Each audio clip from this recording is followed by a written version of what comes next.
اپنی بات پر ڈٹا ہوا ہے، کہتا دلیل لاؤ، دلیل کوئی بھی نہیں۔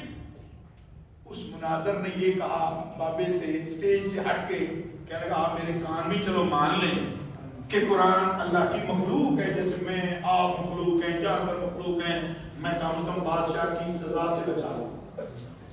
امام صاحب مسکرا کر کہتے ہیں تو میرے کان میں کہہ دے قرآن اللہ کا کلام ہے، میں تمہیں اللہ کے عذاب سے بچا دوں۔ دنیا تیری مجبوری ہے، دین میری مجبوری ہے۔ اور مورخ نے لکھا ہر روز کوڑے مارے جاتے، لواقتہ علی الفیل، اگر کسی ہاتھی کی پیٹھ پر لگتے ہاتھی بھی بلبلا اٹھتا اور اپنی جان دے دیتا۔ امام احمد حنبل تجھ پر قربان ہے۔ کیسے لوگ اللہ نے پیدا کیے، کیسے اللہ نے اپنے دوست بنائے۔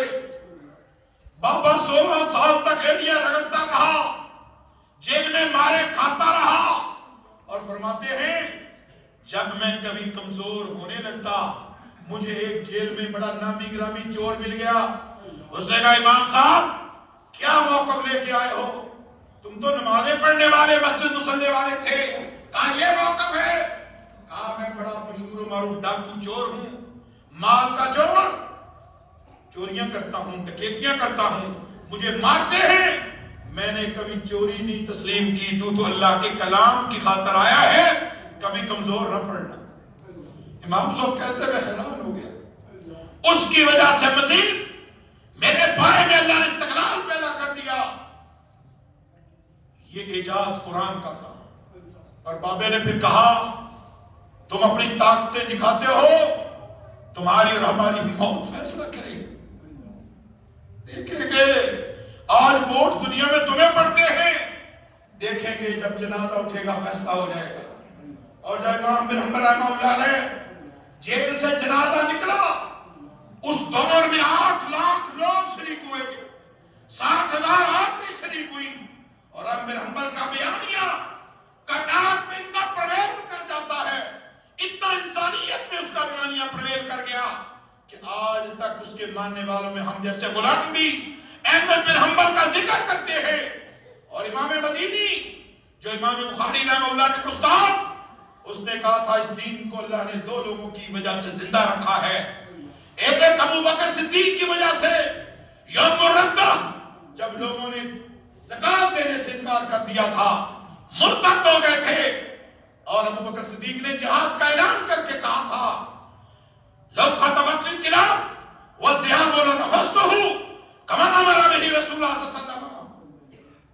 میں مدینے میں جب گیا میں اپنی کیفیت نہیں بیان کر سکتا، میں جب صدیق کی قبر کے سامنے گیا یقین مانے میری آنکھوں سے بے ساختہ آنسو نکلے، عمر کی شان کو سوچ کے بے ساختہ آنسو نکلے۔ نبی نے کہا جہاں سے کوئی پیدا ہوگا وہیں دفن کیا جائے گا، جہاں سے کسی کے جسم کو خمیر ہوگا وہیں دفن ہوگا۔ صدیق تیرے خمیر پر بھی قربان جائیں، عمر تیرے خمیر پر بھی قربان جائیں، جہاں سے رسول اللہ کا خمیر اٹھا اللہ نے ابو بکر عمر کا خمیر وہاں سے اٹھایا۔ اور اس نے صدیق نے کیا کہا؟ جو زکات میں بکری کا گھٹنا باندھنے کے لیے یا اونٹ کا گھٹنا باندھنے کے لیے رسی دیتا تھا، آج وہ صدیق کے دور میں نہیں دے گا، صدیق اس کے خلاف جہاد کرے گا۔ اور ختم نبوت کے حوالے سے 1200 صحابہ کی شہادت صدیق نے قبول کی ہے، مگر کسی غیر کی نبوت کو تسلیم نہیں کیا۔ ابو بکر نے دین کو زندہ کیا، اور امام بن حنبل رحمہ اللہ علیہ 3ری صدی میں جا کے اگر اس دن وہ شخص مان جاتا قرآن اللہ کی مخلوق ہے تو شاید آج کتنی بڑی گمراہی دنیا میں پھیلتی۔ قربان جائیں ان 2 لوگوں میں سے اللہ نے دین کو زندہ کیا۔ آج لوگ قرآن کو پھاڑ کے سمجھتے قرآن ختم ہو جائے گا، تمہاری دین دنیا میں نہیں پڑھی جاتی ہمارا کیا قصور، تمہاری تورات و زبور نہیں پڑھی جاتی ہمارا کیا قصور، تم قرآن سارے بھی کتاب بطور کتاب ختم کر دو، اس نبینے کے سینے پر لکھی ہوئی قرآن کی کتاب کو کیسے مٹاؤ گے؟ اس 7 سال کے بچے کے سینے سے قرآن کو کیسے نکالو گے؟ مجھے اپنے شہر کا ایک صحافہ صدی نہیں بھولتا. کئی سال پہلے اس کا باپ حمام تھا, غریب آدمی تھا, حجامتیں کرتا تھا. میرے پاس ایک دن آیا, کہنے لگا قاری صاحب بچے سارے بڑے سمجھدار پڑھے لکھے ہیں, کام والے, ایک بیچارہ نبینہ ہے, وہ بڑا ہمارے لیے عذاب ہے, کسی مدرسے میں آپ اسے ڈال دیں. اب میں نے ایک دو جگہ پر رابطہ کیا, نبینے کو پڑھانا بڑا مشکل ہوتا ہے, اس کے لیے ظاہر ہے ساتھ گائیڈ ہونا ضروری ہے, چونکہ وہ پڑھ دیکھ تو سکتا نہیں, اسے بار بار رپیٹ کروانا پڑتا ہے.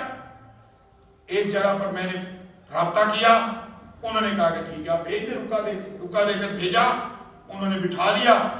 وہ صدیہ میں اس بچے کا نام ہے, وہ اتنا اچھا عالم اور قاری بنا, پورا رمضان مسجدوں میں لوگ ہر روز سے بلا کر 2 نفل پڑھواتے ہیں. اتنا خوبصورت قرآن. اللہ نے توفیق دی تھی اس رمضان میں کوشش کروں گا کس دن ساتھ لے آؤں. 2 رکعتیں پڑھاتا ہے, آپ کہیں گے سدیس پڑھو, شریم پڑھو, معیقلی پڑھو, راشد رفاسی پڑھو, کمال کر بندہ بھول جاتا ہے ان کو. وہ اللہ نے کلام دیا, وہ جو اس کا باپ کہتا تھا وہ ایک نالائق ہے. اللہ نے آج سارے گھر کا نظام, روٹی ٹکر جو ہے نا, حکا پانی اسی کاری صدی کی وجہ سے اللہ چلا رہا ہے.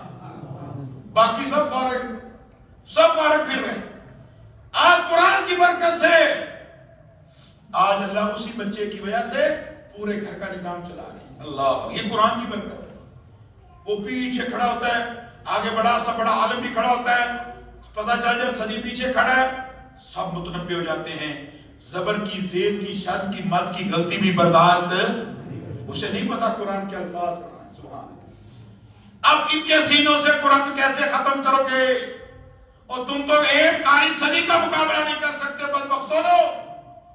ہم پھر بھی تمہاری ہدایت کی دعا کرتے ہیں, اللہ تمہیں ہدایت عطا فرمائے. اللہ ہمیں اس قرآن کی, یہ جنہوں نے توہین کیا بدبختوں نے, کم از کم ہم بھی ضد لگائیں کہ نہیں اب ہم قرآن کو پڑھیں گے, قرآن کو سمجھیں گے.